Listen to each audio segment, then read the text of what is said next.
సరే, నేరుగా విషయంలోకి వెళ్దాం. డాక్టర్ వరుణ్ రాజు గారి పెళ్లి చూపుల ప్రయాణానికి సంబంధించిన ఒక ఆసక్తికరమైన కథను, ముఖ్యంగా ఒక సంప్రదాయ వివాహ ప్రక్రియ వెనుక ఉండే అస్సలైన మెకానిక్స్ను ఈ ఎక్స్ప్లెయినర్లో మనం డీకోడ్ చేద్దాం. ఆ ప్రయాణం ఎంత ఆసక్తికరంగా సాగిందో ఇప్పుడు చూద్దాం. ఒక చిన్న మాటల మార్పిడి ఇద్దరు వ్యక్తుల భవిష్యత్తును అమాంతం ఎలా మార్చేస్తోంది? అసలు కాబోయే జీవిత భాగస్వామిని కలుసుకోబోతున్నాం అనగానే ఉండే ఆ క్యూరియాసిటీ అంతా ఇంతా కాదు కదా. మన కథకు ఇదే అసలైన పునాది. ముందుగా మొదటి ఘట్టం వివాహం కోసం జరిగిన అన్వేషణ గురించి మాట్లాడుకుందాం. ఇక్కడ గమనించాల్సిన ఒక ఆసక్తికరమైన విషయం ఏమిటంటే, డాక్టర్ వరుణ్ రాజు గారు వేరే ఎవరి సహాయం లేకుండా తన కోసం తానే స్వయంగా మ్యారేజ్ బ్యూరోల చుట్టూ తిరిగారు. తన భవిష్యత్తు కోసం ఆయన చేసిన ఈ సింగిల్ హ్యాండెడ్ ప్రయత్నం నిజంగా చాలా బోల్డ్ అండ్ గ్రేట్ అని చెప్పొచ్చు. అయితే ఆయన ఒంటరిగా అన్వేషిస్తున్నప్పటికీ తెర వెనక ఒక పెద్ద సపోర్ట్ సిస్టమ్ ఉంది. అదే వాళ్ళమ్మగారు. ఆయన ఏం చేస్తున్నా సరే ఆవిడ పూర్తి మద్దతిచ్చారు.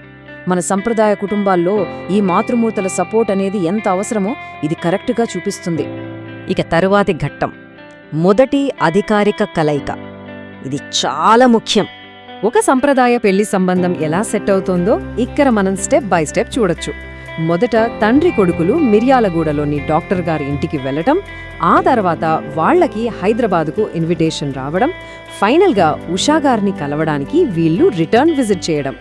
అచ్చం ఒక పక్కా ఫార్మాట్లో జరిగిన ప్రాసెస్ ఇది.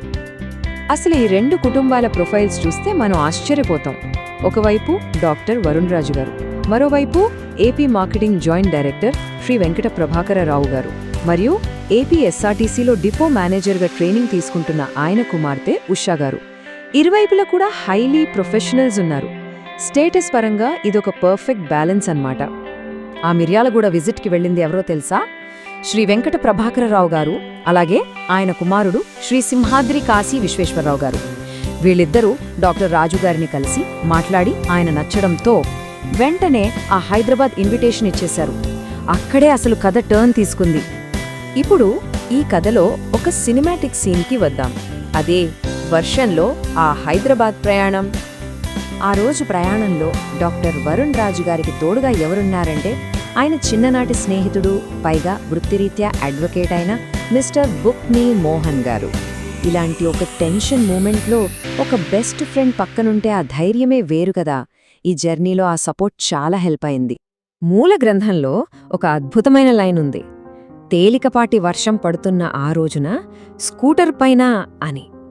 జస్ట్ ఆ ఒక్క లైన్ వింటుంటేనే వెంగళరావు నగర్కి వాళ్ళు చేసిన ఆ జర్నీ మన కళ్ల ముందు ఒక బ్యూటిఫుల్ రొమాంటిక్ సీన్ లాగా ప్లే అవుతుంది. ఫైనల్గా వాళ్ళు డెస్టినేషన్ చేరుకున్నారు. అప్పుడేం జరిగింది? అదే మన నెక్స్ట్ పాయింట్, పరస్పర నిర్ణయం. ఇక్కడ కనెక్టివిటీ ఎంత ఫాస్ట్గా జరిగిందంటే అసలు నమ్మలేం.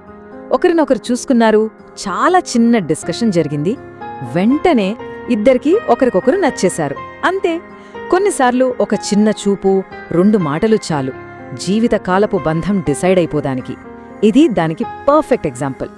ఇన్ని ఫార్మాలిటీస్, బ్యాక్గ్రౌండ్ చెక్లు, వర్షంలో ఆ స్కూటర్ రైడ్లు, ఇవన్నీ ఒక ఎత్తు అయితే ఆఖరి నిర్ణయం మాత్రం పూర్తిగా ఆ కాబోయే దంపతుల చేతుల్లోనే ఉండిపోయింది.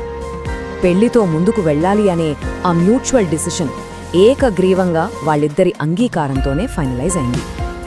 ఇంతలో తర్వాతేమైంది అనే క్వశ్చన్. అవును, ఆ సోర్స్ బుక్లో కూడా ఇలానే ఒక సస్పెన్స్తో ఆపేశారు. నిజంగానే ఆ తర్వాత డాక్టర్ వరుణ్ రాజు గారు, ఉషా గారి లైఫ్లో ఏం జరిగుంటుందనే క్యూరియాసిటీ మనలో పెరిగిపోతుంది కదా.